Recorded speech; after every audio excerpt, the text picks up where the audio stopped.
अस्सलामुअलैकुम, मैं अली सरताज। मैनू उम्मीद है मेरे सब दोस्त खैर हफीज़ दे नाल होणगे।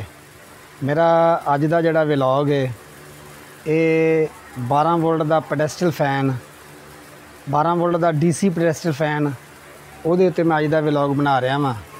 12 वोल्ट का जिहड़ा पेडेस्टल फैन है इहनूं तुसीं सोलर ते भी चला सकदे हो, इहनूं तुसीं चार्जर ते भी चला सकते हो, यानी कि पावर सप्लाई के उत्ते भी चला सकते हो, और इनू तुसी बैटरी ते भी चला सकते हो। जिमें कि इस वेले साढ़े सामने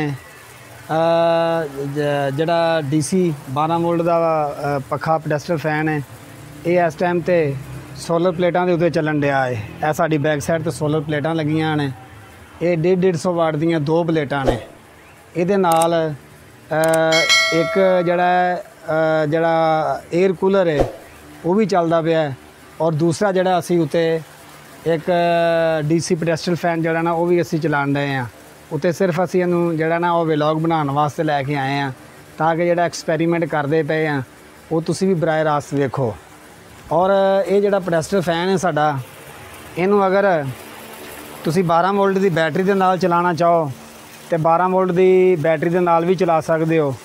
अगर तुसी सोलर प्लेटां दे नाल चलाना चाहो तो सोलर प्लेटां दे नाल भी चला सकते हो, और अगर तुसी पावर सप्लाई दे नाल चलाना चाहो तो पावर सप्लाई दे नाल भी तुसी चला सकते हो।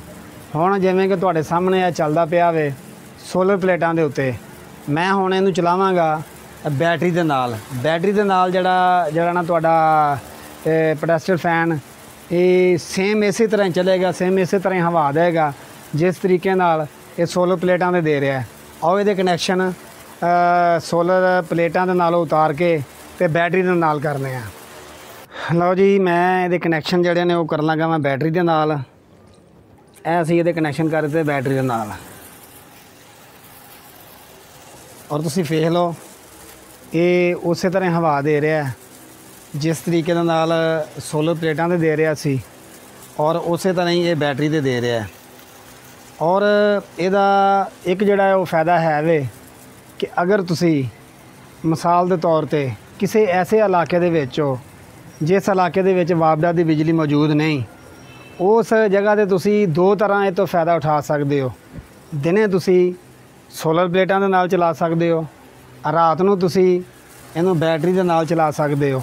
और जिहड़ी बैटरी है, बैटरी भी तुसी सोलर प्लेटां दे उत्ते तुसी चार्ज कर सकते हो। हुण सवाल ये रहा कि एक जिहड़ा पखा है वो क्या बैटरी सारी रात बैटरी जिहड़ी है वो बैटरी दे नाल तुसी चला सकते हो? तो हाँ जनाब, तुसी सारी रात भी पखा अपना चला सकते हो, बशर्ते कि जिहड़ी इस वेले ये बैटरी है ये तकरीबन हैगी है 55 एम्पेयर दी। और अगर तुसी बैटरी लवो तुसी 100 एम्पेयर दी, 100 एम्पेयर दी तुसी बैटरी लवो, तो अगर रात नूं 8 तो 10 घंटे जी ना अगर तुसी बैटरी चार्ज की होवे रात नूं 8 तो 10 घंटे, ये जिहड़ा पखा है बड़े आराम दे नाल चल सकदा है। अगों फिर सुबह का टाइम सूरज निकलना, शमसी तवानाई जिहड़ी कुदरती तौर पर अल्लाह तबारक तआला दी ज़ात ने सानू एक गिफ्ट दिता होया है, वो हुण साडी मर्जी है असी वो तो फ़ायदा उठाइए तो चाहे ना उठाइए।